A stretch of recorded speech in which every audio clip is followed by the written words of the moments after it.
10 years at least. You'll get that. You'll get that. I think I got at least a good 10 years left in me.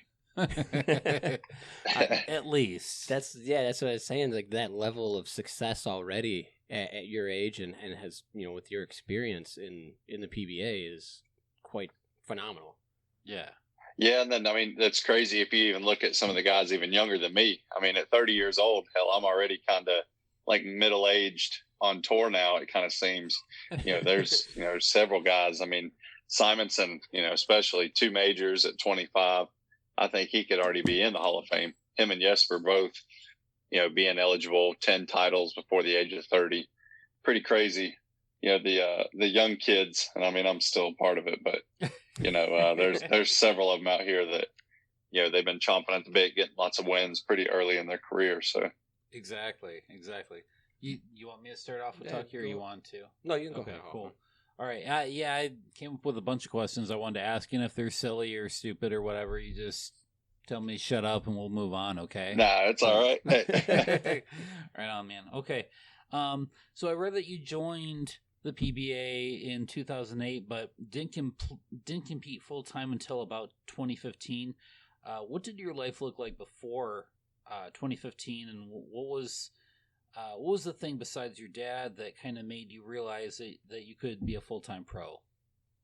Yeah, so, that was a goal of mine growing up as a kid, being in a bowling alley all the time. Guppy bowled a lot of regionals. Let's see, when he was 50, I was like 11 years old or so. So then he started bowling the senior regional full time. So I got to travel around a lot as a kid.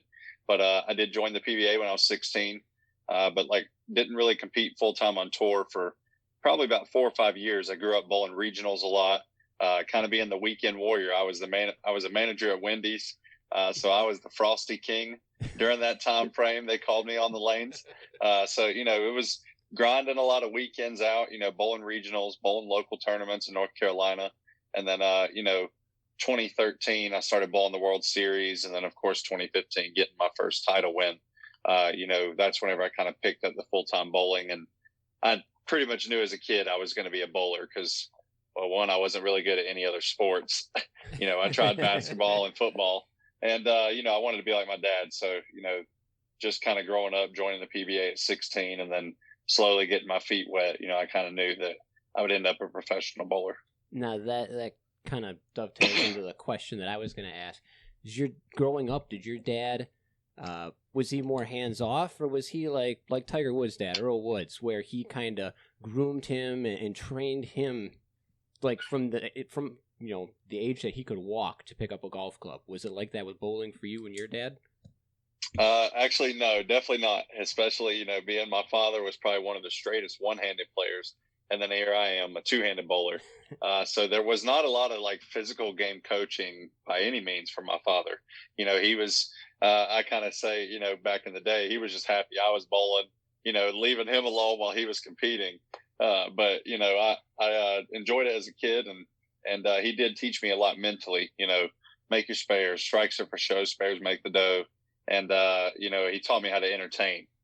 Because he was just a happy-go-lucky type of attitude, and I really picked up on a lot of that. But physically, he kind of let me do my own thing, and that's I had some coaches along the way to kind of learn my two-handed style, but he was pretty hands-off because he didn't know how to bowl two-handed, so it was kind of like my thing growing up. Where did that two-handed style, where did you pick that up?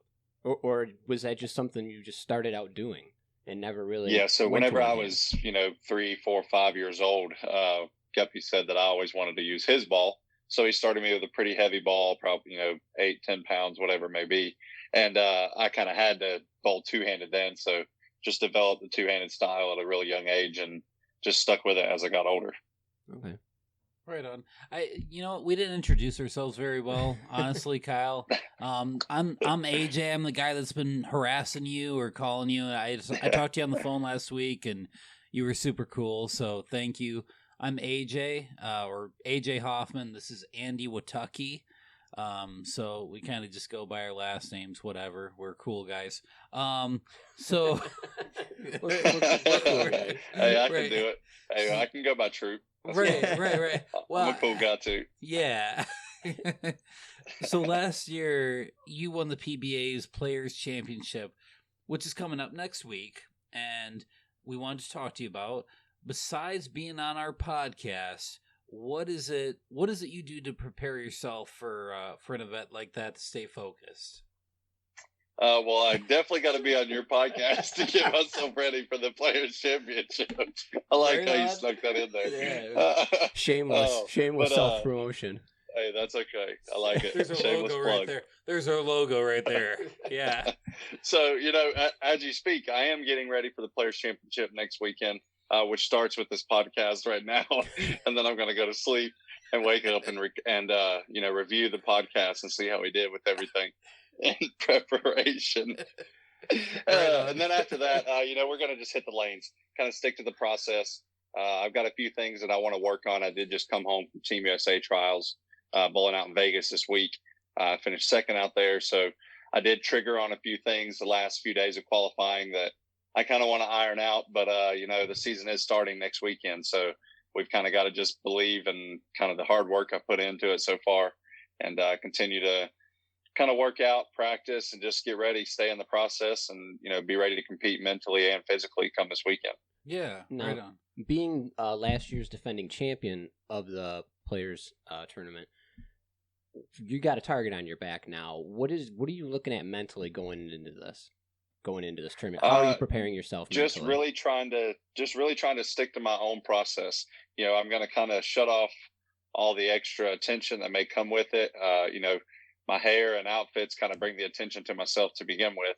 But I'm not going to be thinking about all the extra chatter. I kind of did that last year, putting a lot of pressure on myself, thinking about winning Player of the Year, going out bowling really bad at the U.S. Open and the Masters. So just really trying to stick to my lane. It's 4 7-game qualifying blocks. So I'm just going to go out, try and bowl a good 7-game block, be consistent, go do it 3 more times, and then hopefully make it to Texas and make the show. Because there could be some extra pressure if I kind of let these extra things kind of affect me, but going to really try and just stick to my lane, do my thing, and hopefully the goal is to get to Texas. Yeah. What, Kyle, when it comes to some of the other guys on tour, who gets in your way the most? Like, who are you not looking forward to going toe to toe with? The first person that comes to mind for me is Anthony Simonson, a good friend of mine, and I think he's one of the most talented bowlers on tour. But there's not just one guy anymore. Obviously, Belmo is always up at the top of the list, but there's so many guys that kind of came into their own in 2021. Chris By, Francois Lavoie, we saw Chris Prather, the list goes on and on. So I think there could be 10 to 12 guys that kind of give a run at the top and, could give a big solid year for Player of the Year run, going into 2022. But I would say Anthony Simonson is top of my list. Awesome. All right. Let you go on to the next one, Hoffman, since you just stole the one I had. Oh, I'm sorry. Okay. So let's see. Sorry, Kyle. This is all taped and we edit it, so don't. Right. None of this is actually anything that's live, obviously. Okay, so you and you must have some good questions. Not really. Can't read them. They're okay. So I was just exasperating over these questions over this morning, so I'm just making sure they're okay before I reread them to you. They're you know, yeah. Okay. Oh, okay. So you and Jesper, I'm not worried about it. Right? You and Jesper won the Mark Roth Marshall Holman doubles tournament twice now, and I'll get to that in just a minute. But as you know, Mark Roth passed away a couple months ago. Did you know him well, and what kind of influence did he have on you?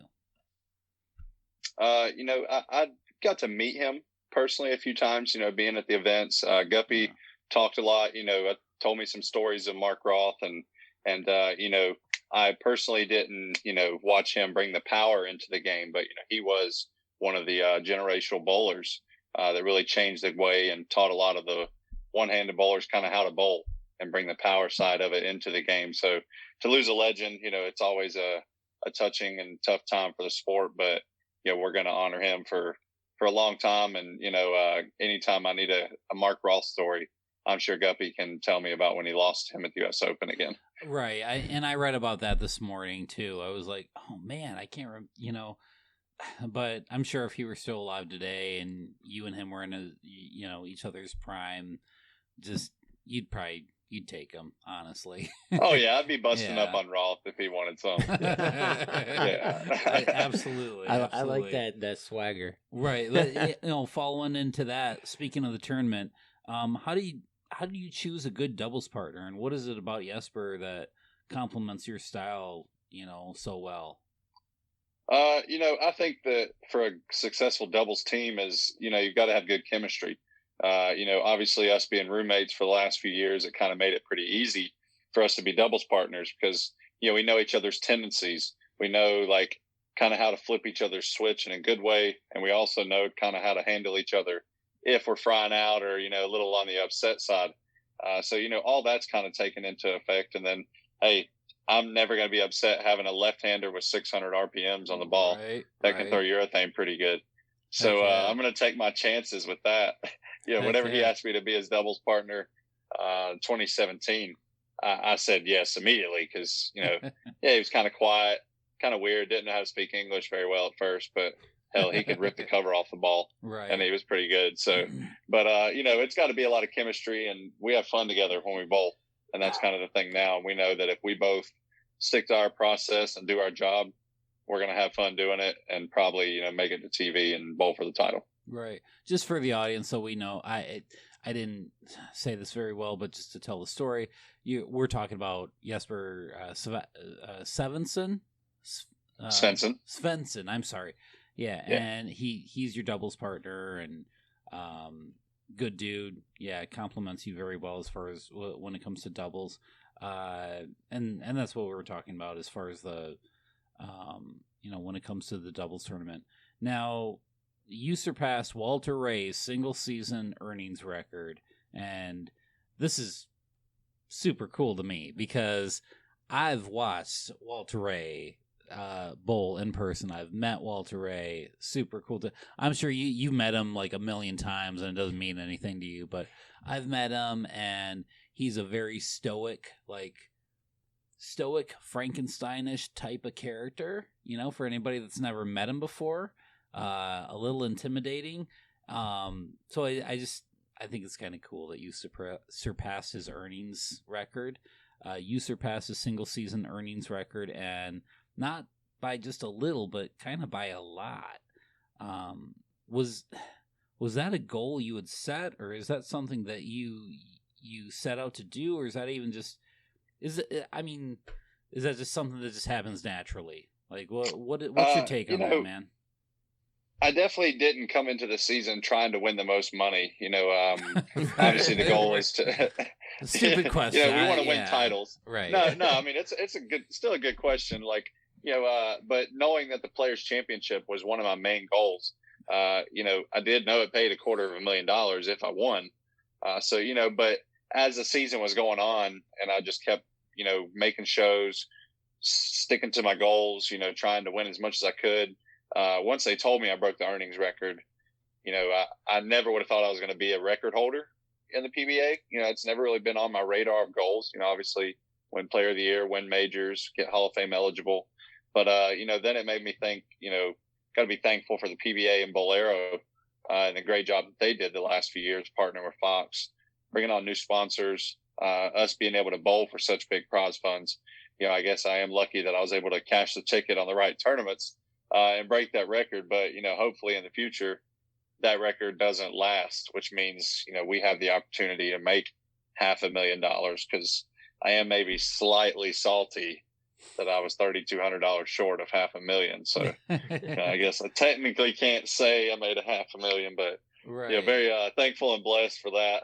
And, hopefully the record doesn't stand though, so that more bowlers can make the big bank. You can be salty about that all you want, but like back in your dad's day, he was upset because he got taxed for, what was it? He made so much in Canada and they taxed him for that. And Just Yeah, but the amount of tax they paid back then to now is nothing. Hell, they had it Wow. made back then, back in the 80s. yeah, fair enough. Yeah, good point. Now, Kyle, bigger pots come with like growing the sport.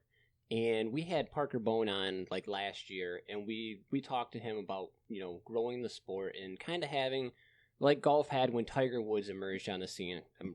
Why I'm referencing Tiger Woods multiple times in this interview, I don't know, but we talked about somebody has to be the face that's constantly on TV, that constantly catches people's eye. And I was actually 2 weeks ago, I was watching Fox, and you were actually on bowling, and my son come downstairs and he said, "What's Bob Ross doing bowling?" And I started laughing. I was like, "Well, no," and I explained, you know, who you were, and you know, your dad was PBA Hall of Famer and stuff, and you have that, like your I want to say, I don't know if flamboyancy is really the word I want to use, but the way you dress, the afro, and you're young and you're really, really good. The color, you've got a lot of color. Yeah, you got a lot of color, you know. And so you stand out, and it's kind of like that swagger and stuff. That's what the sport needs, I feel. What do you think the sport needs to continue to grow and to be more popular amongst the youth, the casual youth? You know, I guess the one thing they need is for me not to cut my hair. Sorry, just making a joke. Pick it out. Yeah. But, you know, it's, you know, whether it be myself or, you know, some of the other superstars. I mean, Chris Vaz turning into Mr. 300, bowling 2 300s on TV this year. Pretty good looking buff dude. You know, we have several players that are kind of coming to their own. What I think the sport needs is just more brands, you know, more individual brands. The PBA wanted to build personas around the players, you know, giving us some different personas. They did those shoots for the playoffs, which are pretty neat. But, you know, just having players kind of express themselves. And, you know, we are still sports entertainment at the end of the day. We are all out there bowling for a living, you know, bowling to put food on our tables at home for our families. But, you know, I think as more people get involved with the sport, you know, which I think has only been increasing the last several years, continue to get the youth involved, give them more opportunities to bowl and compete. That way there's even more tournaments whenever they get older, more sponsorships, so on and so forth. And then social media, you know, we have some great content makers, Brad and Kyle, Darren Tang, you know, he's kind of getting a lot of bowling content out into the YouTube world. So I think a lot of that as well over the time, you know, as that increases, you know, the bowling's going to get more popular on social media and hopefully, you know, bring more attention, you know, whenever it comes to TV time. Yeah. I want to give a quick shout out to our pal who hooked us up with you, Trucker Fish, Matt Dickinson. Yes, sir. Yep. Yeah. Matt the man. Yeah. He's got his own fish nickname too. He's got, there's, you know, the nice thing about PBA bowling is that there's a lot of accessibility. Could you talk about that a little bit, Kyle? And just kind of, like, you know, I think that's what makes the sport unique is that, you know, the athletes are accessible. You know, not a lot of people can golf in a pro-am with Tiger Woods or, you know, go to a basketball camp with LeBron James because we all can't quite afford that. So that's one of the beautiful things about the sport is, you know, that our fans can interact with us. And that's what's so special about it too. You know, whenever we win, there's such a humbling feeling more than just the money going in my pocket or me taking the trophy home. It's, you know, the line of autographs that you have waiting for people to like want your autograph, you know, because you entertained them, you know, you made them feel happy. They wanted to get your autograph. They thought you were cool, you know. So I think that's just something that's special about the sport, you know, makes me enjoy my job, being able to see, you know, people appreciate what I do for a living and they get enjoyment out of it and entertainment. Yeah. Last question I got for you, Kyle. I'm not sure, Andy, you got anything else for me? I might have one I can. Okay. All right. Fish. Yeah. Oh boy. With the Afro fish. Exactly. He hooked him with that one. Right. Yeah. Oh my gosh. Okay. The puns are rolling. Oh boy. All right. It's getting late and we're getting tired. We're all getting tired and punchy. So I want it's kind of a serious question because I honestly don't know the severity of it, but do you have any kind of insight on Collie Edison's resignation? She just resigned this past week. She was your CEO, and any kind of insight? Yeah, as to what's that going was on kind there? of shocking news to us all. Like I said, I was out bowling Team USA trials and seeing the announcement. Obviously, as the players, we don't have personal information, as far as that goes. All that we do know is, we still have a pretty good team with Bolero in the PBA. Tom Clark, is still with us. He has kind of helped and guided, the Bolero and PBA merger as it happened. So we've still got some great leaders. But as far as like where her future is and whatnot, I don't have any spoilers or anything as far as that goes. We hate to see Coley go because she did do a lot for the sport in such a short time. So, we wish her all the best. But, as far as we know, we'll just wait and see. I know all the tournaments are still scheduled to happen and everything, so it's not going to affect the PBA Tour season, which is good. But, obviously, hopefully they'll replace her with, good leadership moving forward. All right. Well, I guess that's our show tonight, Hoffman. Oh, that's all you got. Okay. I wasn't going to follow that up with anything. Okay. So. All right. Fair enough. Kyle, hey, thanks, man, for coming on the show so late Sunday night. Definitely. We know you got a tournament to get ready for and stuff, so we're not gonna keep you later. Otherwise, I could ask you a million questions, and you're an interesting dude. I think we might have you on again later at some point if you're available. Yeah, catch up through the season or something. Yeah, maybe man. catch up halfway through or something like that. Recap it up, see what's going on. Yeah, barring your availability. Maybe even get my boy Jesper on for a few questions as well. Hell yeah, man! We'll be running the roads for a few months. So. That'd be amazing. Absolutely. Yeah. Thanks for having me on, guys. Definitely enjoyed it. Thank you, and Kyle. best of luck to you guys. Oh, hey, one last question. What are your thoughts on? I know you're a North Carolina guy. What are your thoughts on Cam Newton being back in town and stuff? Trash. Really? Oh man! I had that question written down, but I wasn't going to ask it after that serious one. Okay, well, elaborate on that a little more, though. Well, I mean, he's just not. He can't throw the football. He's not very good at throwing the football. Plain and simple. Like he can run a little bit, but he's not like a playmaker with his feet anymore. He's not a franchise quarterback at this point. Right. I think we stick with Sam Darnold and just fucking give the guy a little bit of time to read the field and throw the football. Yeah. But, Cam, I was never a huge Cam guy because we made the one run. We got shut down by the number one defense the year that we made the Super Bowl. And then they figured out how to play against mobile quarterbacks. Right. And then he led the league in overthrow percentages for multiple years. So I'm like, all right. Yeah. From a guy from the outside who's not really a fan of the Panthers necessarily, the way he left, though, Carolina, it just felt right, him coming back, and then maybe he goes out on better terms. Maybe they did it for, his retirement purpose. Yeah, maybe if they did that, cool, that's nice. I mean, I'm never a guy that gives a shit about the past. It is what it is. Yeah. I'm looking forward to the next season. Hopefully we get better. If he played here for a long time and brought the city good memories, put a statue up of him. I don't give a shit. Right. But he's not bringing a Super Bowl to us. That's for sure. So, well, dude, it's probably just more of an office move, and I wish him the best. But we'll trade you Jared Goff for your Cam Newton if you want. If you want him. I don't know if you've watched our Lions at all. Yeah. I mean, the Lions just took down the Packers today, bro. They beat them. Yeah, we are celebrating. We are celebrating up here tonight. We are very much celebrating. Yeah. But I'll tell you what, it's the last damn game of the season. It doesn't really do me any good, Just keeps you around for the next year. Yeah, exactly. It just hurts our draft pick, So yeah. Yeah, I guess. I mean, number 2's not as not terrible, but right. Yeah, I don't know. I don't know what the Panthers are going to do. I think they're kind of rebuilding. They say year 3 of Matt Rule's really good, so right. They have the 4th best defense. I was listening to the Tampa game. They're 4th in defense. I'm like, in what league? because we ain't fucking won a game. Like, we're fourth in defense and we got 5 wins or whatever it is. Like, so, I mean, maybe next year they beef up the offense. They fix the defense this year. Right on. We'll see. Well, thanks again, Kyle, for joining us. All right, guys. Yeah, definitely. I enjoyed it. Man. We'll talk to you later, okay, bud? All right. Y'all be good. Yeah, See you. man. You Bye. too. See ya.